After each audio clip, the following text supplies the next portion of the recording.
And all of that brings me back to why I'm here looking all of you in the eye. And I'm not trying to not make eye contact with this incredibly important and good-looking group up front. It's not about these folks. It's about the men and women who poured their lives and careers into building these incredible machines and ensuring at the War Department we create an environment where you can do your job as quickly and efficiently as possible. And that means ensuring in a highly bloated bureaucracy, and that's what the Pentagon is very good at: paperwork and bureaucracy and process. It's a giant headquarters, and many of you are veterans. I think 20% of this company are veterans, which is incredible. You've been to headquarters. Headquarters move paper. You can imagine the amount of paper we move at the Pentagon. There's process for process for process, meetings that exist for meetings for meetings. You can imagine how difficult it is to move at speed or efficiently in that environment. Our job, and President Trump has directed us to do this, is to overturn the entire way we do business to ensure that we get the 85% solution, the best of the best, in the hands of the warfighter as quickly as possible, as opposed to waiting years and years and years and spending tens of billions of dollars more for some perfect solution 15 years off in the future that never gets into the hands of the warfighter. We're changing the game to incentivize speed, to incentivize efficiency, competition, open architecture, at cost, ensuring that big companies like this one and small ones can compete.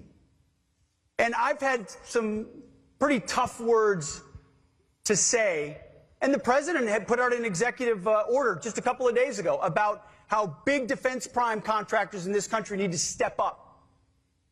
And he's right. And he's looking out. I'm looking out into an incredible audience of Americans here who are committed to an incredible company that's built incredible platforms. And I think, and I know, and I believe that Lockheed will step up. Because we've seen it already in what's happened with the records on this line this year. What happened with the deal on PAC-3s and the investment that this company is making. Listen, you're even working while I'm speaking. I appreciate that. It's fantastic. Keep going.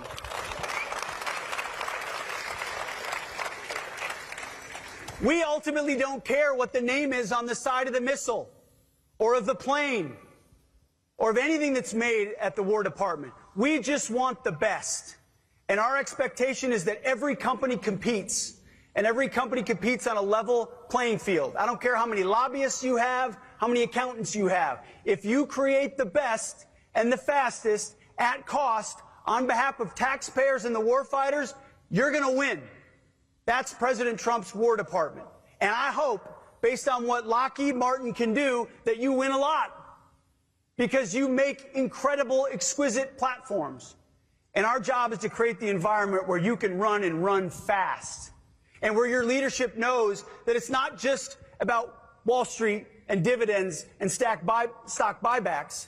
It's about the warriors and what we can deliver as fast as possible to them.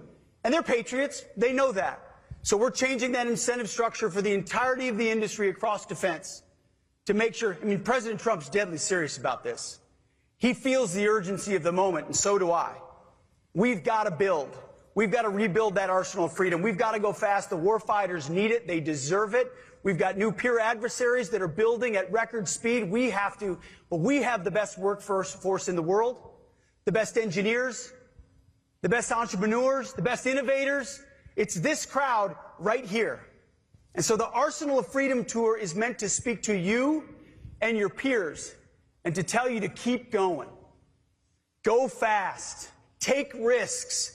Be ambitious, invest your capital up front, and know that there will be a demand signal from the Department of War to have you keep running. So I want to give my appreciation to the leadership here of this company that has taken that demand signal and is running with it. That's exactly what we want. And we're going to give the same message to small companies and medium-sized companies. Join us in this sprint.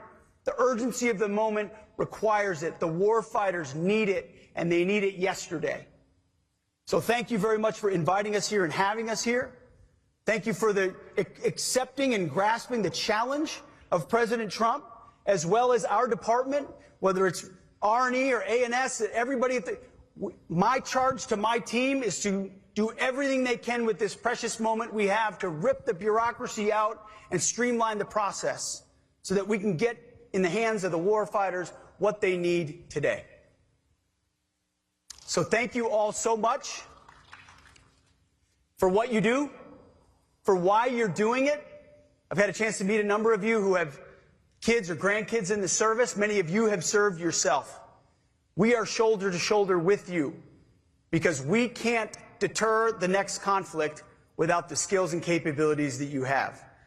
I'll end by saying what President Trump said over the radio to the incredible Americans who went to downtown Caracas. He simply said, "Good luck and Godspeed."